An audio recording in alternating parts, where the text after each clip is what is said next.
The superior language of the internal worlds is vibrational and symbolic and personal and intuitive in the true sense of the word. Therefore, it takes very keen watchfulness and experience to be able to recognize and decipher dream and meditation symbols.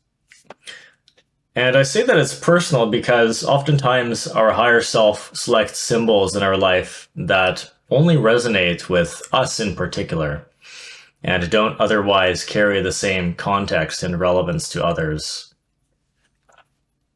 Now, the first thing we have to be aware of about dream language is that it requires a basic discernment between the lower and higher aspects of the mind, because most of what occurs in our dreams, especially, are merely mechanical repetitions of everyday life. Just a meaningless projection of the subconsciousness where all the various egos or psychological defects inhabit. We dream every night that we're at work, or we're at school, or we're at home making food, and so on. So there's usually no significance behind these kinds of mundane dreams that we have that closely resemble our waking life. And because of the quality of mind that we have, the astral plane is very corrupt and heavily occupied by many bizarre entities that speak nonsense. Our egos take many vast forms, but oftentimes they just look like regular people. So one way to tell whether or not you're speaking with a real living person or an extraterrestrial, some intelligent advanced being, or a deva, is to observe the intelligence of these beings, these entities. If the dream people have a very strange, restricted, repetitive, negative, or reckless behavior, or if they're very particular about things and it doesn't seem to make sense and it seems insignificant, then you're probably just dealing with yet another ego or personality of someone. It could be a personality of somebody else that you know, which is just the shell of that person, an echo of their personality that you're seeing wandering around. So the speech of these beings reflects their inferior nature. The personality is inferior just because it's the ego, or it's part of it. It's like a template or a crystallization of it. So these egos, they may ramble on incessantly about a specific dislike for something, or complain about the exact same thing that we complain about regularly. And that's how you can tell, oh, it's your own ego, because it's complaining about the same stuff that you complain about. But you can see that it's just like the essence of your complaint in the form of an ego. So it has these qualities of being bitter and looking ugly or something like that. So these beings can be left alone for the most part, or studied if you wish. You could try to figure out which defect it represents in you. But basically, these things are kind of useless. They're not real living creatures. It could be anger, it could be lust, it could be many things. Now let's get into legitimate dream language. Most of the time when we receive wisdom in our dreams and meditations, it's coming from our intuition or higher self, the being, the innermost. This is the Tathagata in Buddhism.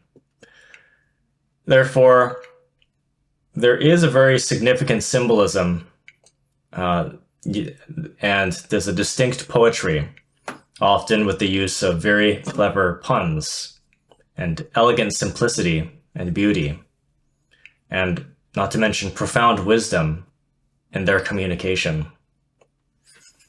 So the insights we receive are always helpful and interesting at the very least. And they appear in many different forms, from a quick subtle dream text to a very profound vision, a narrative accompanied by ineffable celestial music. So the Father, or Atman, usually appears in the form of the various male or masculine leaders in our life, but sometimes assumes the form of a small, innocent boy because truly he has a terribly divine purity. That's what that's symbolic of. And similarly, Tara, the Divine Mother, Mary Magdalene, also tends to show up in various female forms of people we know. And since Tara is also the animating principle of our etheric body, the appearance of her age is often a reflection of her vitality and mood. Now, beyond the divine parents, the being, or the higher self, who together comprise that, sometimes we receive visits from other highly evolved beings, like devas or extraterrestrials. ET are everywhere, in fact. We don't realize it because they are human beings and they just look like people most of the time. But in any case, the dream language is characteristically divine and universal. As I mentioned, this language is very creative and it takes many forms. So it wouldn't make much sense if it only existed in the verbal form because of the plethora of advanced beings that exist in the universe and in different planes who use other means of communication, such as symbolic thoughts and telepathically sent. So because dream language is highly fluxus and creative, one thing you don't want to do is interpret nouns precisely and literally, because much of the time they don't appear to match the subject. So one thing that's very common is that your innermost refers to you or someone using a completely different name or person. So if they're showing you an appearance of a person, it could be about you, but it's not. Or it could be about you, but it doesn't look like you. So they might call you by your mother's name or your coworker's name, and the same phenomenon occurs for other people in question.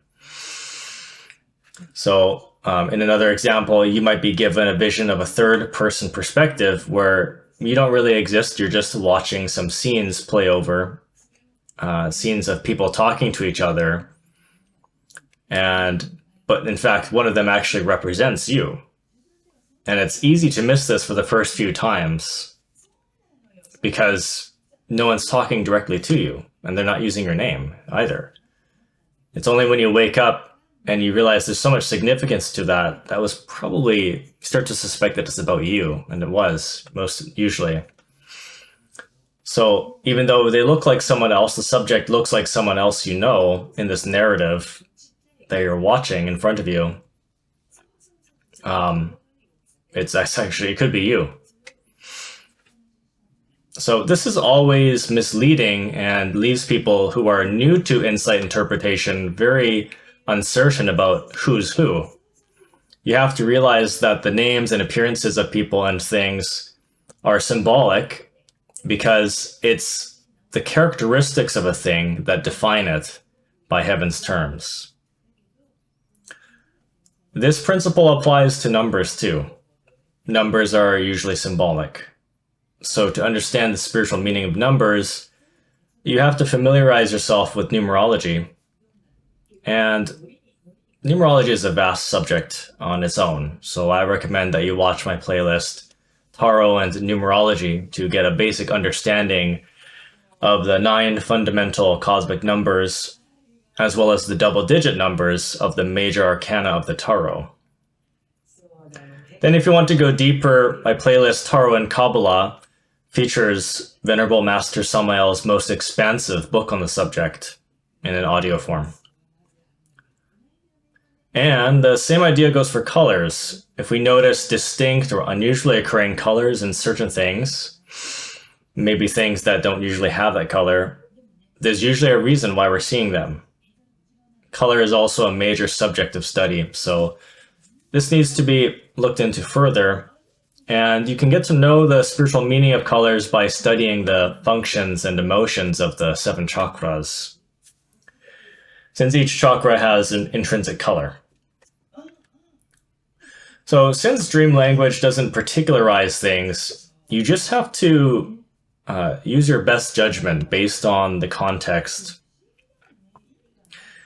And your higher self usually shows things that are occurring recently. They're giving you answers about events and circumstances that are occurring these days.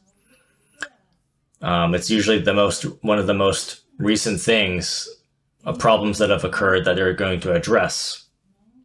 They don't too often bring up things from the past unless it's necessary.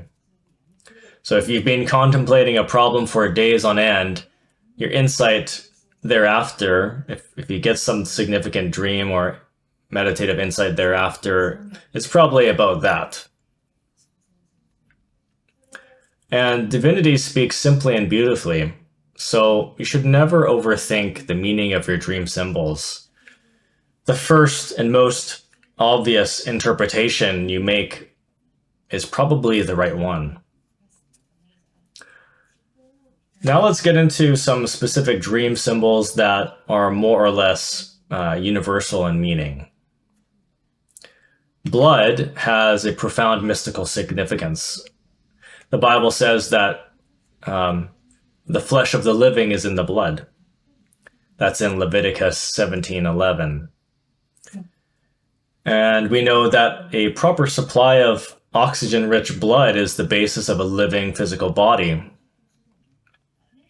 And if we look into the body further, we'll discover that the force that keeps the blood itself alive is the sexual fluids, for that matter. And the sexual fluids, for that matter, is the prana of the etheric body.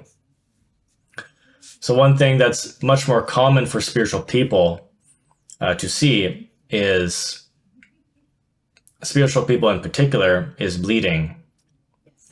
This is because for those who are working seriously, they're practicing chastity. So when they see themselves or another person bleeding from different places of their body in their dreams, it symbolizes that their vital force is leaking because they're struggling to restrain lust. If you practice chastity and you see someone else bleeding in a dream, it's probably just reflecting your own bleeding, your own lust. And now you don't have to mistake this for a nightmare. Nightmares are distinct. They're much worse than this. They're very disturbing. If you see religious or mystical symbols or other things upside down, this symbolizes their negative or inferior aspect. And in fact, the most exalted symbols of divinity, such as the cross or the pentagram or the pyramid, are also the most perverse and tenebrous when presented upside down.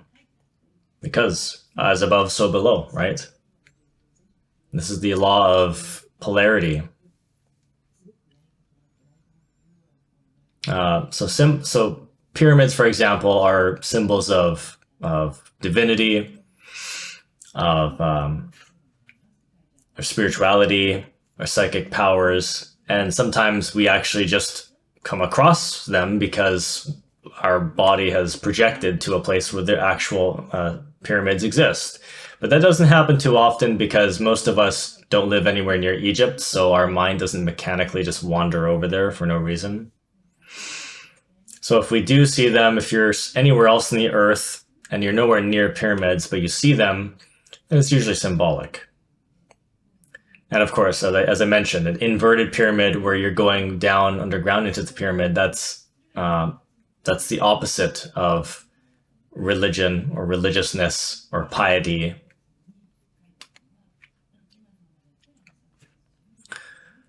Sometimes the animals we see in our dream are symbolic when presented to us in a distinct manner.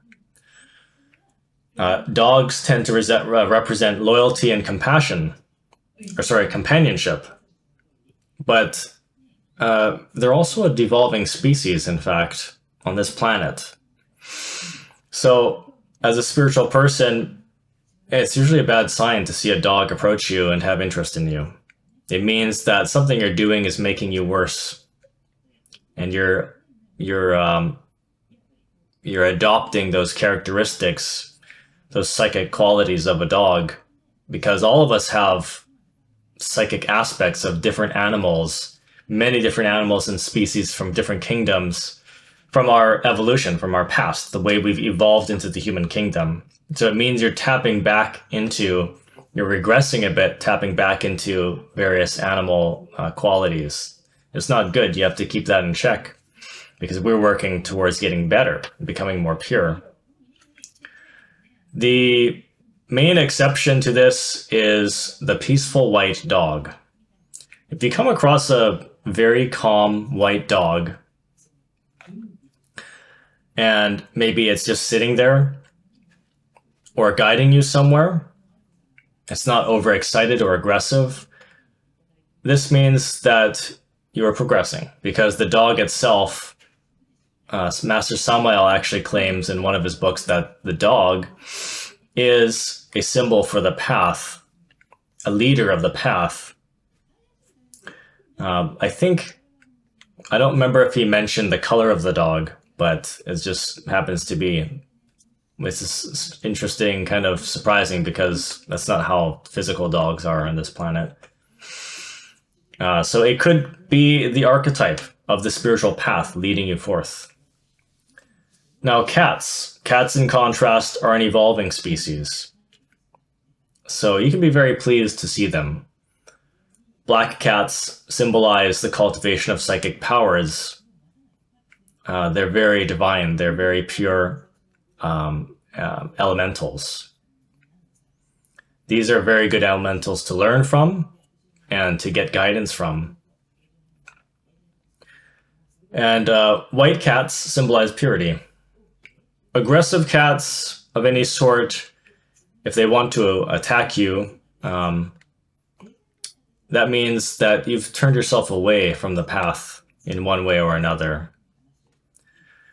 Dolphins symbolize communication and guidance. It could mean that you're communicating really well, or it could mean that you have a speech impediment, something is holding you back, you're not communicating very well, or there's miscommunication. And crows and ravens also symbolize psychic powers, similar to black cats, but also they symbolize death or the end of cycles. So intuition expresses itself in many forms. It tends to be more subtle in meditation because of our concentration. It's hovering between the physical and the subtle worlds, the physical and the internal or astral world. And we're drifting, right? So the concentration is drifting, and we are fluctuating between wakefulness and sleep. So sometimes our consciousness just isn't immersed enough to receive loud and clear messages. This is why some people describe intuition as barely noticing a thought spontaneously arising in the mind that, upon recognition, must have come from the higher mind, because they have no recollection of actively thinking or problem solving and forming sentences in their head. They just find that all of a sudden there's this sentence in their head that makes a lot of sense and has the potential to solve their problem, but they don't know where it came from. And they know that they didn't think it themselves. Other times, the feeling is even more subtle, because rather than receiving a sentence or a subtle sound of someone's voice in their head, they just have this inner knowing. Like all of a sudden, without any thinking or problem solving, they spontaneously seem to know the answer. That too is intuition. So this is key. Our psychic channels are so closed that intuition comes to us extremely gently when we're awake or falling asleep. But we don't notice it, especially when we're awake.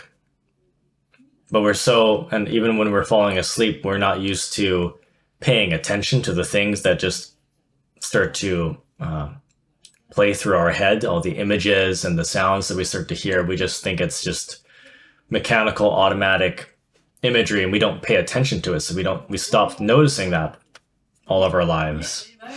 And a lot of it is mechanical, but much of it is intuitive too. It's probably for this reason why divinity turns to the physical world to send messages. This is what is known as synchronicities. Those very strange and very peculiar situations in life where seemingly unrelated events occur at the same time.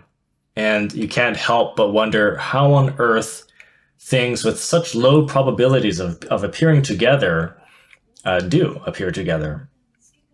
For example, maybe you haven't seen or spoken to one of your friends in person in almost a decade, and you don't speak to them very much online or on the phone or through text, and you both live in different cities, and then one day you think about them a bit and reflect on some previous conversation or something funny you guys said to each other, and then bam, the next day,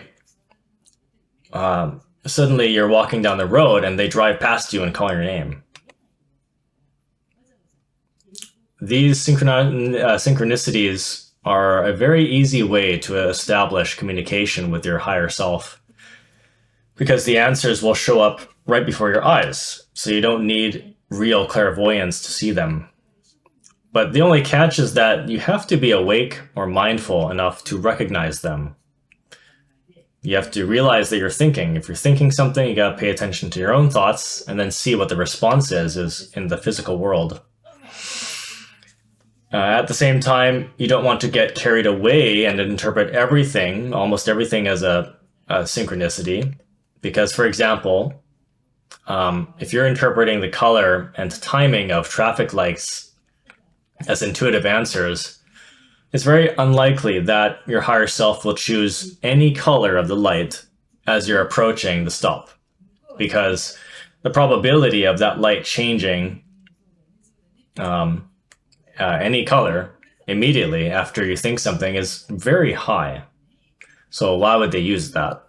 Their answers could be, if they did this, their answers would be colliding with the everyday functioning of the light, the everyday non-causal functioning of the light, because the lights are every few seconds they change, right? So you can't rely on that. The higher self wouldn't either, for the most part, right? So in the less likely, very unusual or distinct scenarios, insights will arise in many creative expressions. That's how we recognize them, because when things are very strange and peculiar, it's usually for a reason.